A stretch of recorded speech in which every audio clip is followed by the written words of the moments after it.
मैं हूं दीपक गुप्ता और आप देख रहे हैं मेरा यूट्यूब चैनल extrememotoadventure.com। तो आज मैं आपको बताने जा रहा हूं मैंने अपनी बाइक में क्या क्या मॉडिफिकेशंस कराए हुए हैं। जैसा कि आप जानते हैं कि मैंने अपनी बाइक को काफ़ी मॉडिफाई किया हुआ है अपनी टूरिंग नीड्स के हिसाब से। तो ये सब जानने के लिए मेरा यूट्यूब चैनल देखते रहिए और सब्सक्राइब करिए मेरे यूट्यूब चैनल extrememotoadventure.com को।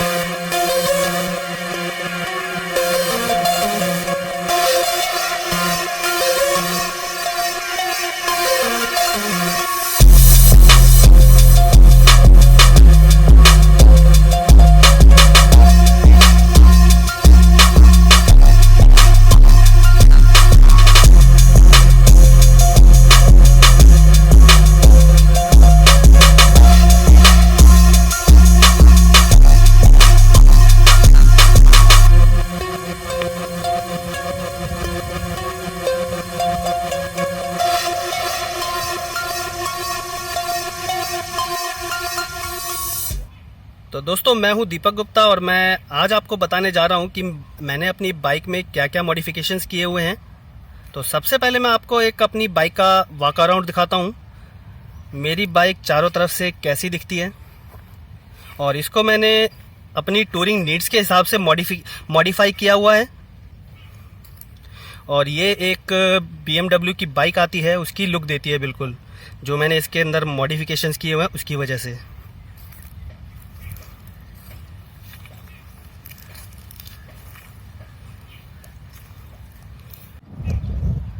तो शुरू करते हैं। सबसे पहले मैं आपको दिखाता हूं मैंने अपने जो ये कैरियर है, लगेज कैरियर, वो कैसे बनाया हुआ है। देखिए ये लगेज कैरियर है, ये पाइप का बना हुआ है। इसको मैंने 2500 रुपये में करोल बाग से बनवाया था। एक अच्छा फैब्रिकेटर है करोल बाग में, वो काफ़ी अच्छी मॉडिफिकेशंस करता है लगेज कैरियर की। लद्दाख के जो लगेज कैरियर हैं वो काफ़ी अच्छे बनाता है। तो अगर आपको लगेज कैरियर बनवाना हो तो करोल बाग से राजू LC है, वहाँ से आप उससे बनवा सकते हैं। तो इस कैरियर की वजह से मेरे जो सैडल बैग हैं वो अंदर नहीं जाते, टायर में अटकते नहीं हैं और इसका काफ़ी फ़ायदा है। और इसी कैरियर पर मैंने अपनी ऑल इंडिया राइड पर एक एक्स्ट्रा टायर बांधा था, जिसने मुझे काफ़ी हेल्प करी थी। एक बार मैंने टायर चेंज भी किया था। यहाँ पर इसके ऊपर आप कोई भी अपना रक सैक लगा सकते हैं या फिर सैडल बैग आराम से आ जाता है यहाँ पर। तो ये पहला मॉडिफिकेशन तो मेरा ये लगेज कैरियर है जो काफ़ी अच्छा बना हुआ है। अब मैं आपको बताता हूँ मैंने सेकंड मॉडिफिकेशन में क्या किया हुआ है। सेकंड मॉडिफिकेशन में मैंने मेरी बाइक का जो हैंडल बार है वो चेंज किया हुआ है। और ये एक मोटोक्रॉस का हैंडल बार है जो मैंने लगाया हुआ है।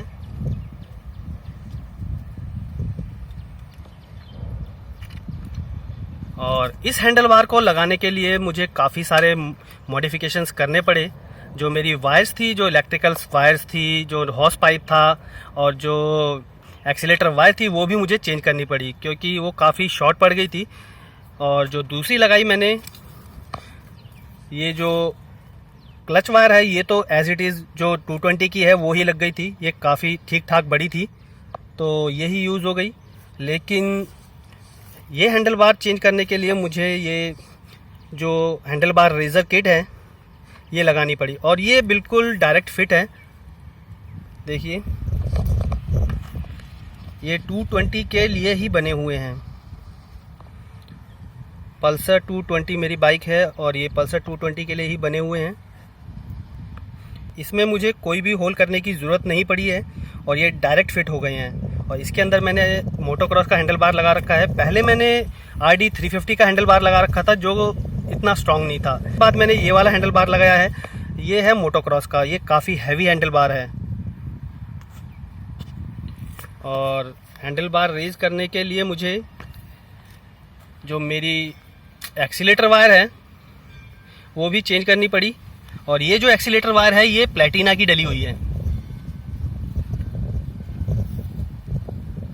जैसे मैं आपको दिखाता हूँ, ये जो एक्सीलेटर वायर है ये प्लेटिना की डली हुई है, और जब हैंडल बार की जो हाइट है वो रेज़ हुई तो और भी काफ़ी सारे मॉडिफिकेशंस करने पड़े मुझे। जैसे ये हॉस पाइप है, ये ब्रेक ऑयल का पाइप है, ये भी काफ़ी शॉर्ट पड़ गया था, तो इसको भी मुझे चेंज करना पड़ा। देखिए, ये जो स्टॉक ऑयल पाइप आता है वो हटा के ये एक्सटेंडेड लगाया हुआ है मैंने।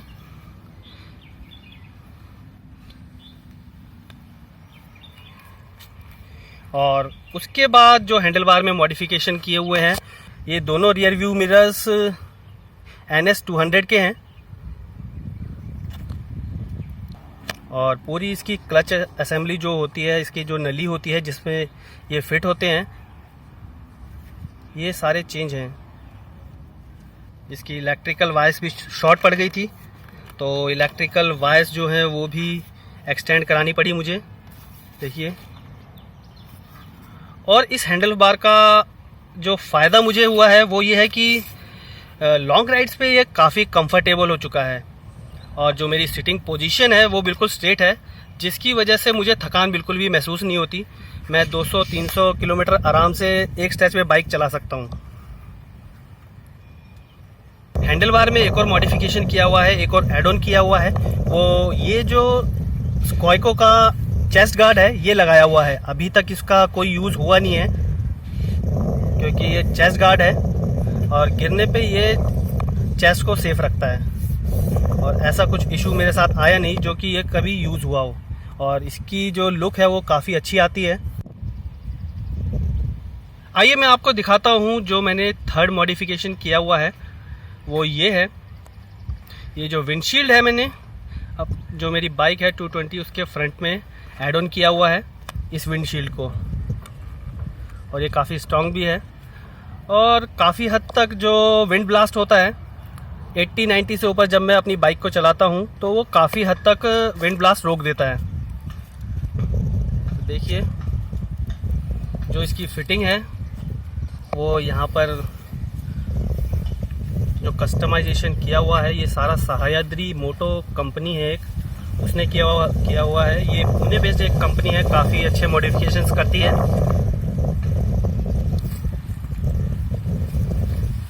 और जब मैं अपनी ऑल इंडिया राइड पर था तो सह्याद्री का भी मैंने स्टिकर लगाया था, और राइड अराउंड इंडिया जब मैंने अपनी 29 स्टेट्स प्लस भूटान और म्यांमार किया था तो सारे स्टिकर्स इस पर चिपका दिए थे। और वो जो राइड थी मेरी वो रैंगलर से स्पॉन्सर्ड थी। तो आइए मैं आपको बताता हूँ जो फोर्थ मॉडिफिकेशन मैंने क्या किया हुआ है। फोर्थ मॉडिफिकेशन इसमें ये जो शॉकर्स है मेरे बाइक के, ये दोनों चेंज हैं। ये स्टॉक शॉकर्स नहीं है, ये 135 सीसी पल्सर के शॉकर्स हैं, और इनको मैंने चेंज इसलिए किया क्योंकि जो मेरी बाइक की हाइट थी वो थोड़ी कम थी। पहले कई बार गड्ढों में ये लग जाती थी, और इनको चेंज करने की वजह से मेरी जो बाइक है अब गड्ढों में कहीं पर भी नहीं लगती है। और जब मैं अपनी ऑल इंडिया राइड पर था तो मैंने एक टायर भी डाला हुआ था, और मेरे पास लगेज भी काफ़ी सारा था, और पूरी ऑल इंडिया राइड में इन शॉकर्स ने काफ़ी अच्छा काम किया। जो इनकी हाइट है वो काफ़ी अच्छी हो गई है, जो रियर हाइट है मेरी बाइक की इन शॉकर्स की वजह से। देखिए यहाँ पर मैं आपको दिखाता हूँ, काफ़ी स्पेस आ गया है, जो टायर है और ये जो पीछे का हिस्सा है। तो फोर्थ मॉडिफिकेशन में मैंने ये दोनों शॉकर्स अपनी बाइक के चेंज करे हुए हैं। ये देखिए, जो स्टॉक थे मैंने उनको हटा के 135 सीसी पल्सर के शॉकर्स लगाए हुए हैं। तो आइए मैं आपको बताता हूँ फिफ्थ मॉडिफिकेशन में मैंने क्या किया हुआ है। फिफ्थ मॉडिफिकेशन में ये जो क्रैश गार्ड्स हैं मेरी बाइक पर, ये मैंने ऐड ऑन किए हुए हैं, और ये काफ़ी सॉलिड हैं। 2-3 बार क्रैश भी हो चुकी है, मेरी बाइक गिर चुकी है। तो रिसेंटली हिमालयाज़ में एक क्रैश हुआ था मेरा, तो उसमें भी इस क्रैश गार्ड ने काफ़ी अच्छा काम किया था। और ये जो क्रैश गार्ड है ये सह्याद्री मोटो कंपनी है, वो बनाती है, पुणे बेस्ड कंपनी है, काफ़ी अच्छे मॉडिफिकेशंस करती है। और ये 220 का प्रॉपर फिट क्रैश गार्ड है। और मेरी बाइक को ये बिल्कुल एक BMW की जो लुक होती है वो देता है। और ये काफ़ी मजबूत भी है और काफ़ी हैवी मेटल का बना हुआ है ये। यहाँ से इसका, जब मेरी बाइक गिरी थी तो यहाँ पर इसका इम्पैक्ट पड़ा था और ये पूरा घिस चुका है यहाँ से, देखिए। लेकिन जो मेरा फेयरिंग है, फ्रंट फेयरिंग है, वो बिल्कुल बच गया इसकी वजह से। अगर ये क्रैश गार्ड मेरी बाइक पर नहीं होता तो पता नहीं मेरा और मेरी बाइक का क्या हाल हुआ होता। हो सकता है मैं हॉस्पिटल में होता। तो ये क्रैश गार्ड मैं रिकमेंड करूँगा, अगर आपके पास पल्सर 220 है तो ज़रूर लगाइए। और जो इस क्रैश गार्ड को कंपनी बनाती है शायाद्री मोटो, मैं उसका लिंक भी अपने डिस्क्रिप्शन में डाल दूँगा। तो ये तो था 5th मॉडिफिकेशन मेरी बाइक पल्सर 220 का। तो आइए चलते हैं 6th मॉडिफिकेशन पर। 6th मॉड में मैंने ऐड की हुई है ये दोनों फॉग लाइट्स।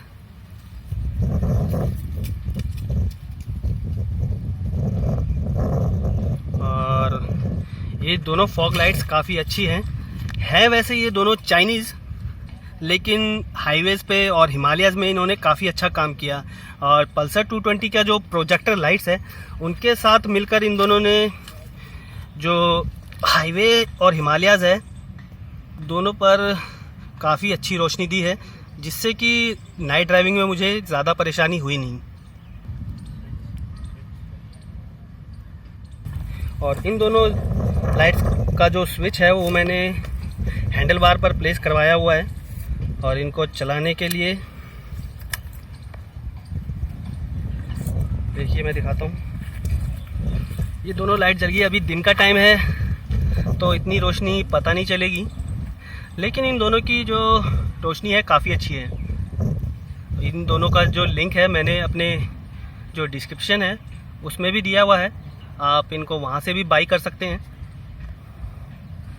आइए अब मैं आपको बताने जा रहा हूँ जो लास्ट मॉडिफिकेशंस मैंने क्या किए हुए हैं। लास्ट मॉडिफिकेशन में मैंने दोनों टायर्स जो हैं चेंज किए हुए हैं। सबसे पहले तो जो दोनों एलॉय व्हील्स हैं उनको मैंने पेंट किया हुआ है ऑरेंज कलर से। और ये बाइक को काफ़ी अच्छी लुक भी देते हैं, एग्रेसिव लुक देते हैं। ऑरेंज कलर मैंने करवाया हुआ है। और उसके बाद जो दोनों टायर्स हैं वो भी चेंज हैं। ये दोनों टायर सॉफ्ट कंपाउंड है, काफ़ी अच्छे टायर्स है। ऑन रोड ऑफ रोड जो इनकी ग्रिप है काफ़ी अच्छी है। जो फ्रंट का जो टायर है वो मैंने मिशेलिन का स्ट्रीट सायरक आता है ट्यूबलेस, वो लगाया हुआ है। और ये ऑफ रोड में काफ़ी बढ़िया टायर है। इससे बेस्ट टायर मैं मानता नहीं कि कोई आता है इंडिया में ऑफ रोड के लिए। आपको दिखाता हूँ मैं इस टायर की जो ट्रेड्स होते हैं, ट्रेड्स बोलते हैं, गोटियाँ बोलते हैं, काफ़ी अच्छे हैं। और ये करीबन 10 से 11 हज़ार चल चुका है ऑलरेडी। और अभी भी ये कम से कम 4-5 हज़ार किलोमीटर आराम से चल जाएगा। सॉफ्ट कंपाउंड है तो ये 14-15 हज़ार किलोमीटर तक चल जाता है। डिपेंड करता है कि आप कैसी राइडिंग करते हैं। और जो ये रियर टायर है, रियर टायर मैंने सीएट का वर्टिगो लगाया हुआ है।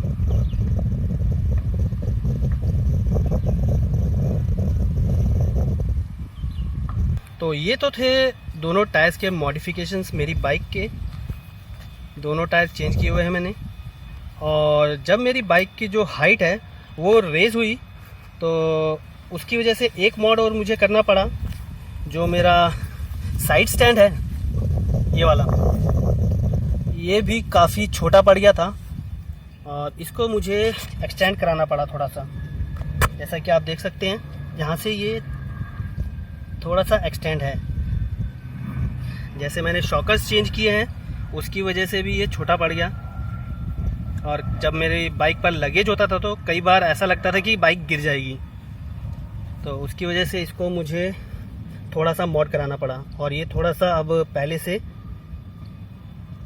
लंबा हो गया है, जिसकी वजह से बाइक स्टेबल रहती है और चांसेस नहीं होते बाइक के गिरने के।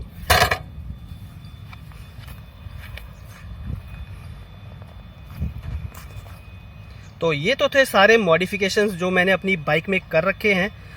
मैं आशा करता हूँ कि आपको मेरा ये वीडियो पसंद आया होगा। जो भी मैंने सारे मॉडिफिकेशंस बताए हैं आप उनको अपनी पल्सर 220 पे आराम से कर सकते हैं, ज़्यादा कुछ है नहीं।